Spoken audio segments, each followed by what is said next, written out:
Hi everyone, this is James Knockle of TeslaBox.com, and I'm not a very good future seer, but when I look out at this coming cold and flu season, I think it's coming at us like a freight train. Just making a quick video to help share how I am preparing for the coming cold and flu season so that I'm not on the railroad tracks when this freight train arrives, like it does every winter when the sun goes away. The most important thing for me to prepare for cold and flu season is liquor. Not just any liquor. This is Laird's apple brandy. Jersey Lightning is clear, and the straight apple brandy is amber color. And not actually. Well, we'll get to the brandy later. The cold and flu season happens every winter when the sun goes away, and you can get vitamin D. Our bodies produce vitamin D from the ultraviolet light, and you can get that in pill form, but you can't get red light from the pill form. The red light from the sun hits the copper enzyme in our mitochondria, cytochrome C oxidase, and it refreshes the copper enzyme. So it is really important that we expose our bodies to the sun, and it's free in the summertime, but in the wintertime, it tends to be cold and dreary, and we don't get the sun. So you can get this from a heat lamp bulb. This is a chicken lamp. People buy them to keep their chickens warm. I have these. That's what I put my light bulbs in.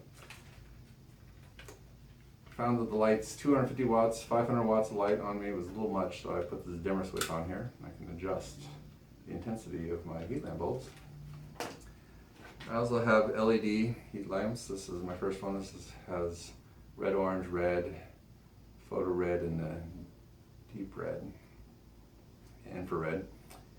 And so I can wave this around. I like to shine it through my eyes into the brain, shine it in the back of the head. I'm working on a new prototype right here. Just trying to get something a little more effective. The heat sink on this one gets really hot. Other things to prepare for cold and flu season. This is chocolate. This is a Dutch processed chocolate. And so the ingredients are organic cocoa and potassium carbonate.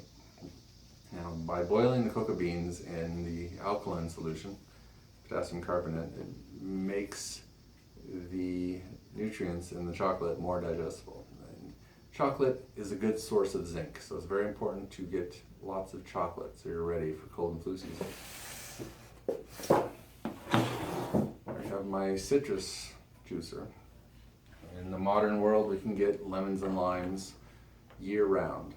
So the citrus is a good source of vitamin C. It also has natural citric acid in it.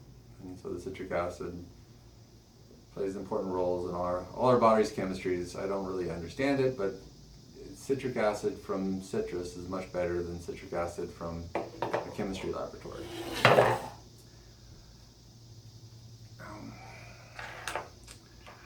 I make and sell these things. This is an energetic tool.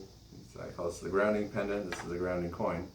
Cayce gave psychic health readings, and one of his readings, he told a person to carry a piece of carbon steel on the person, preferably in the groin pocket at the level of the root chakra. And so these can really help improve energetic grounding. I have a customer in Australia, and his order of coins came in right in the middle of cold and flu season, and the whole family had the sniffles. And I got an email the day after his package arrived. He said, "My kids don't believe it, but their noses cleared up right away." I can't explain very well how these work, but I have a lot of repeat customers, so I think they're great, and I keep making them. So I want to talk about brandy. Like Cayce said, would frequently recommend if a person had pneumonia or tuberculosis or a cold or a flu to inhale the fumes of apple brandy from the charred oak keg. And humans traditionally made these oak kegs to transport liquids because before plastics, this was all we had. The inside of this barrel is charred into charcoal.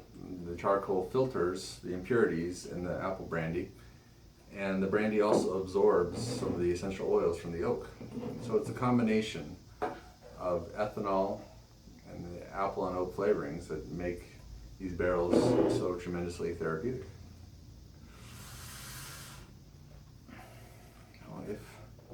If President Trump had come to visit me last May at the Prescott Valley Farmers Market, I would have told him, boss, we don't need to do any more of these lockdowns.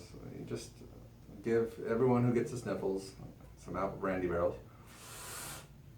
I'll be able to take care of themselves, take the load off the hospitals. It'll be great. Alas, the president did not come to visit me. Maybe I should have invited him, I don't know. Anyway, my first customer at the Prescott Valley Farmers Market was a big guy. He asked to try it, and I was like, oh, I'm sure. I warned him, I said, no, it's going to burn a little bit the first time. He said, I got this.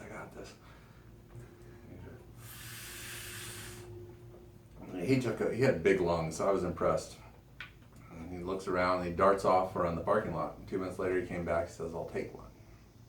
And I would later learn that his problem was that he was getting winded between his automobile and the store that he went to. He'd have to stop and allow himself to catch a breath, and that he could walk for 2 minutes without having to take a breath when his lungs were filled with apple brandy was just incredible for him. 2 hours later, I got another phone call, and he had been the driver that day for his blind friend. He said her husband needs one too. Her husband had quit smoking 23 years before, but his lungs never recovered. And so here was 73 years old, and he was coughing all day and coughing all night, couldn't sleep, basically coughing himself to death. He'd been to the doctor, and the doctor said, well, you shouldn't have started smoking when you were a teenager. It's a little, how helpful is that? So this guy started using his barrel 4 times a day. His coughs went away, and his skin went from gray to pink.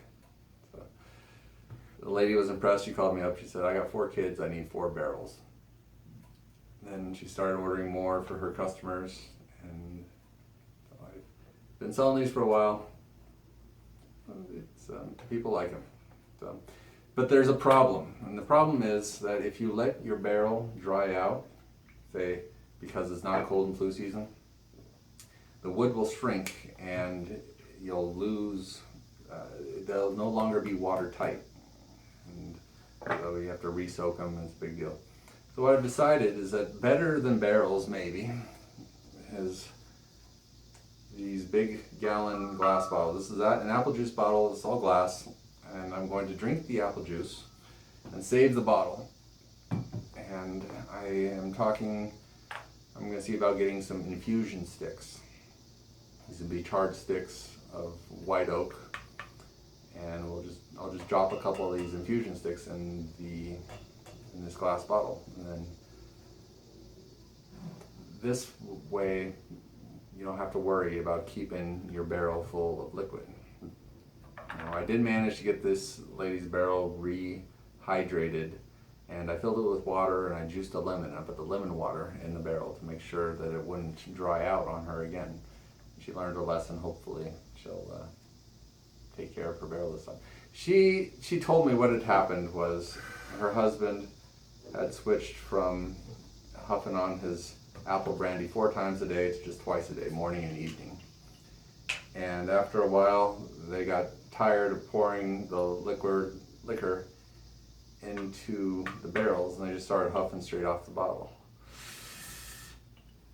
And it was good enough to keep his lungs in good enough shape so he wasn't coughing, but she says the barrel was a much stronger effect. Well, this is a 3-liter barrel right here. Edgar Cayce said to use a 1-gallon barrel. Well, 1 gallon is 3.79 liters. So these are just the right size. I put about 500 milliliters of apple brandy in here. So there's a lot of empty space. And so I can shake it, and then I'll get a little more apple brandy into the fume state. So when you're huffing straight off the bottle, that's barely any, in comparison to this thing, it's barely any head space at all. Guess that's all I have to say. Thanks for watching.